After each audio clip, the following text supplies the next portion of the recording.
खबर है कि फखर जमान साहब के कजन नूर खान साहब के साथ सऊदी अरेबिया में बहुत बड़ा हाथ हो गया। हाथ ये हुआ उनके साथ कि वीजा कोई लगा, गए वो कहीं और, उनको सहराओं में छोड़ दिया गया। ऊंट जो है उन्हें कहे गए कि इनको चराएं, और उनकी जिंदगी ना आगे कोई इंसान नजर आता था ना पीछे, और दूर दूर तक उन्हें कुछ भी नजर नहीं आता था, ना कोई आबादी। बड़ी परेशानी की जिंदगी। और वो वहां से जैसे तैसे करके वो जान छुड़ाकर पाकिस्तान पहुंचे। तो वीडियो वायरल हो रही है। सबसे पहली चीज कि फखर जमान का नाम इसमें क्यों? इस खबर के अंदर फखर जमान का नाम सिर्फ इसीलिए है जी क्योंकि फखर जमान का नाम नहीं लेंगे तो उनकी स्टोरी सुनेगा कौन। तो ये सच है। सबसे पहले तो ये नोट कर लें। अब आ जाए नंबर 2 कि ये स्कैम के अंदर सऊदी अरेबिया का नाम क्यों? तो सऊदी अरेबिया तो किसी को नहीं कहता कि उनके लोगों के साथ स्कैम करें। बेसिकली होता ये है कि जो एजेंट्स होते हैं, अंदर जो लोग होते हैं, अब जैसे इनका वीज़ा था नूर खान साहब का ड्राइविंग का, ये बता रहे हैं कि मैं एयरपोर्ट पे उतरा, मेरा कफील मुझे सहरा में ले गया और सहरा में मुझे ऊँट पकड़ा दिए। मैंने कहा मैं तो ड्राइवर के वीज़े पे आया। उसने कहा नहीं, यही काम करना है, जाना है तो 10,000 रियाल दो। अच्छा, वो पैसों की डिमांड क्यों करते हैं और ये सारा होता क्यों है? आखिर में उसने कहा कि 6,500 रियाल मुझे दे दे।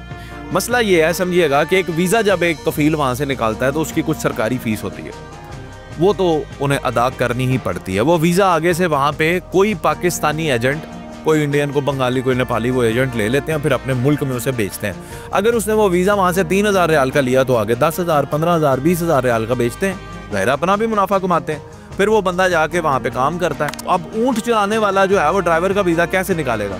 उसकी कौन सी कंपनी चल रही है, बसेस चल रही हैं, तो वीज़ा यही होगा, इसी नौयत का वीज़ा होगा। लेकिन क्योंकि हमें पढ़ना नहीं आता, वीज़े के ऊपर लिखा होता है हालांकि, लेकिन हमें पढ़ना नहीं आता, हमें एतमाद करके अपने किसी रिश्तेदार से वीज़ा ले लेते हैं, तो बहुत सारा स्कैम होता है। 2007 में मेरे साथ भी ऐसा ही हुआ था। है भी बंदा अपना बहुत करीबी था और उस बंदे ने धोखा किया।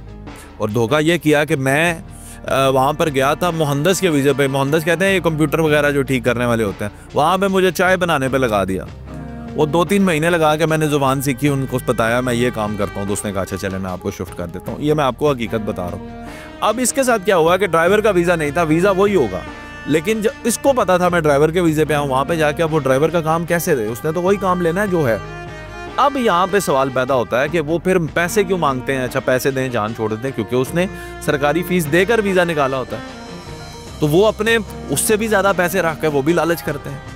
तो वो 2-2 दफ़ा, 3-3 दफ़ा फिर आपको पैसे पे करने पड़ते हैं और इंसान इस तरह धोखे का शिकार होता है। ये जो अरब ममालिक है, यहाँ पे जाकर 2-3 साल तो भाई लगते ही लगते हैं एक आम आदमी को जाकर सेट होने में, सिस्टम को समझने में और फिर अच्छा वीज़ा लेकर अपना काम काज करने में तो सख्तियाँ बर्दाश्त करना पड़ती हैं। खबर गर्दिश कर रही है, बहुत सारे ऐसे पाकिस्तानी हैं जो इस तरह जाकर फंसे, जिनके साथ हुआ। और मैं समझता हूँ कि ज़्यादातर लोगों के साथ ऐसे ही होता है। मार खाने के बाद आपको वहाँ के सिस्टम जो है वो समझ आते हैं। मेरी तो दुआ है अल्लाह ताला सब परदेशियों के रिस्क में बरकत दे और इस तरह की सख्तियाँ किसी पर भी अल्लाह ना लेकर।